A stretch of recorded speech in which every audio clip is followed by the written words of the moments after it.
Welcome Cancer to your in-depth monthly forecast for January 2026 for your ascendant, sun or the moon. I'm going to share with you some standout themes of the month to begin with, then on screen the event chart as we come into the new month and year. That provides an influential backdrop for the whole of January. I'll then go through each of the influences in detail. It's really exciting for you. Please stay with me for that. If you've yet to subscribe to my channel, we have found that over 50% of people who regularly watch my videos are not subscribers. So if you do, please help the channel to continue to thrive, and your views, interactions, comments and likes are truly appreciated. If you've yet to order your personal forecast for the year ahead, you can do so and you'll get 12 full months from when you order it if you order in January. If you order it in December 2025, you'll get the rest of that year 3 and the whole of the following 12 months. You'll also get your life roadmap report, which is truly influential in terms of understanding our life journey. But at the checkout, if you apply the code ASTRO26, you'll get 50% off. As we come into this new year, Cancer, there is a cluster of energy in your opposite sign. Well, what makes that particularly significant this year is that Venus is so close to the Sun.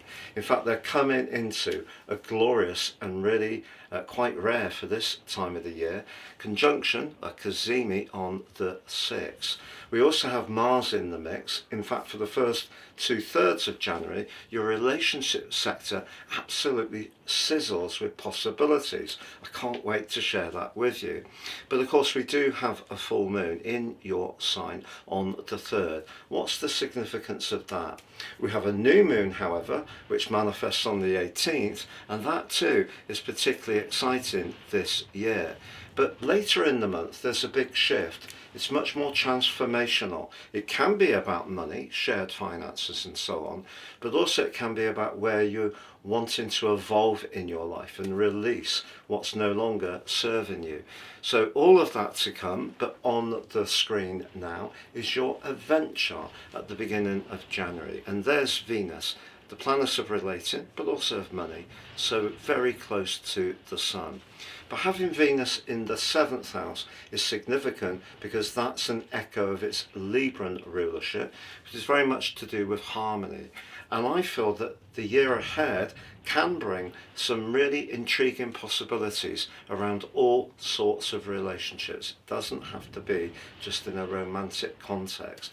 But being so close to the Sun and them coming into an exact conjunction on the 6th, known as a cazimi, means the Sun is going to amplify the magic of Venus. So it's an encouragement in some ways to celebrate the things we have in common, not to be quite so focused on what's not quite working. But with Mars in the mix at the start of the year, very close to the Sun as well, if you need to be assertive, put your foot down a little bit about your boundaries, you can do so, but use the grace of Venus to express your message with a degree of subtlety but also authority. So that's really exciting. But you can also see that Mercury is just at the end of its journey through Sagittarius, a sign that it's not that comfortable in, and it is clashing with the dreamy drifting energies of Neptune. If there's something around the practicalities of your life that you're not really enjoying, perhaps it's a daily routine that's rather repetitive, not very inspiring, throughout 2026, I think what you could crave for is some kind of greater contact that has a meaning to it. So roles that aren't very exciting or engaging or don't enable your soul to really express itself could make way as this year goes on, and that can be a feature of the early part of the new year. But you can also see the moon, the other luminary from the Sun, is in the 12th house of your chart, and that's suggesting that being aware of your more psychological dimension, and being a water sign, it's not something you're unaccustomed to. It's going to be quite a theme throughout this year. And if you look at the position of Pluto, the Moon and Pluto are well aligned. But when it comes to deep connections, I think they really have to feel right. But on the 1st, later in the day, Mercury moves forwards, joining up with those 3 players in the sign of Capricorn. So we have a lovely posse, a stellium of energy in your sector of relating. And whereas Mercury's connection to Neptune and Saturn may have created some confusion or perhaps a feeling of uncertainty, Mercury moving into your 7th house encourages you to sharpen up your listening skills as January goes on. But on the 2nd, Chiron, the so-called wounded healer, ends a 5-month retrograde that began in July. Now Chiron is an intriguing influence. It can be a superpower, but it can also be where our vulnerabilities show up. And for you, it's been in the part of your chart in that retrograde to do with your connection to the wider world. And during its occupation in Aries, we've also had first Neptune and then Saturn go briefly into the sign of Aquarius. So if you did experience over the last 6 months or so some challenges around your work, that may have been amplified by the sensitivity of Chiron retrograde. So going direct is helpful to you, but Chiron does forge a square as you come into this new year with Jupiter in your sign. So if there is something you're uncertain about, one of the things I'd encourage you not to do is try to gloss it over. By saying to yourself, I must or I will be uber self-confident, uber enthusiastic, is not likely to solve the issue. So just be aware, if you're not enjoying some kind of functional part of your connection to the world or that daily routine, that may be what needs to change at times this year. But by the 3rd, we have that full moon in your zodiac sign. Why this is significant, the moon, of course, rules your zodiac sign. So it's a full moon that feels in some ways very comfortable to you. It's making you much more conscious of your immediate needs, your agency. But on the other side of the heavens, very close to the sun, along with Venus, is Mars still. And the moon opposite Mars can be a turbulent, intense opposition. If there is a relationship where you don't feel you're heard or seen or respected, and no amount of listening on your part or diplomacy from Mercury and Venus is making much of a difference, you may find over the next couple of weeks you have to put your foot down. So as much as that Capricornian stellium at the start of this year, and also complemented by Mercury later on the 1st, suggests there can be some exciting developments around relationships.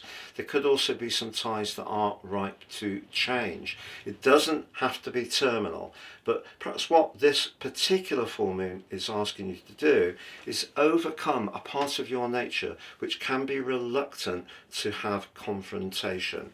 So if there are challenges, part of your nature can be to retreat, withdraw, not have a direct challenge. And I feel that Mars in a way is encouraging you to be a bit bolder and more outspoken. You can still retain your equilibrium with Venus's help with the wonderful Cazimi, which occurs on the 6th. Then Venus and Mars connect perfectly on the 8th. If there is someone who's showing an interest in you, this is going to give you such an enormous amount of extra radiance in terms of all sorts of connections. And then on the 9th, it's the Sun's turn to connect to Mars. Now that's significant because Mars loves being in Capricorn. It's known as being exalted. But we do have a clash between the two exalted players of Jupiter and Mars at this part of the month. It's not a time to be overconfident. So even if you are setting a boundary, letting someone know what you will or won't do, I wouldn't push too hard. One of the things that I think your chart tells me for January, but also for 26, is to try to keep a level of goodwill. So even if it is just civility, if a relationship is ending, but perhaps there's possessions to sort out, maybe there's child or pet care, those things will work best if you do say how you feel, but you also keep the lines of communication open. Because if you just completely withdraw, yes, it may protect you, but it doesn't really resolve the issue in an active way. Now we are going to see, as the month goes on, a gathering of energy moving towards the sign of Capricorn, but we have the fourth successive new moon at 28 degrees. The symmetry is just stunning, and that occurs on the 18th of the month, and it's also very close to Mars and Mercury in your opposite sign. So you may find yourself just actually quite enjoying this extra dimension of your nature, being a bit surer about where you will say no, whether it's in terms of demands at work or in a partnership, a friendship within the family. But Venus is there supporting you at this stage of the month in a very helpful way. But when Mars, followed by the Sun, followed by Venus, all went into your seventh house, they all clashed with Saturn and Neptune. Now, with beautiful symmetry, they all forge a lovely relationship to them.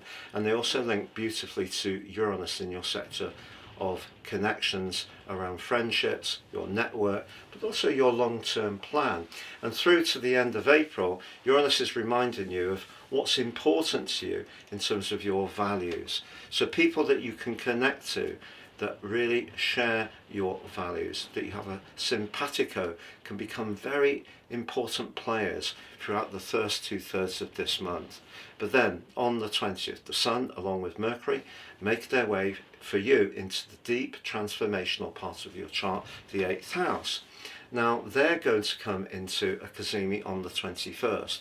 Mercury cazimis are fabulous. This one's a superior cazimi because Mercury's not in retrograde, and it's a chance to really use an opportunity to dive deep at the more psychological side of your nature if you're wanting to evolve through personal development, through any kind of rituals. If it is a time to think carefully about shared finances or how you use the resources you've got, you can do so very skillfully in the last 10 days of this month. In a more pragmatic and practical way, with Mars playing catch up with the Sun and Mercury, and also Venus, which moved on to the 17th into Aquarius, I think if there has been a connection with someone and you've been exploring it, you're going to find out in the last part of this month whether this can become very deep and very invested, even devoted, or if you're not really feeling it, it could be a time when you want to start closing some doors.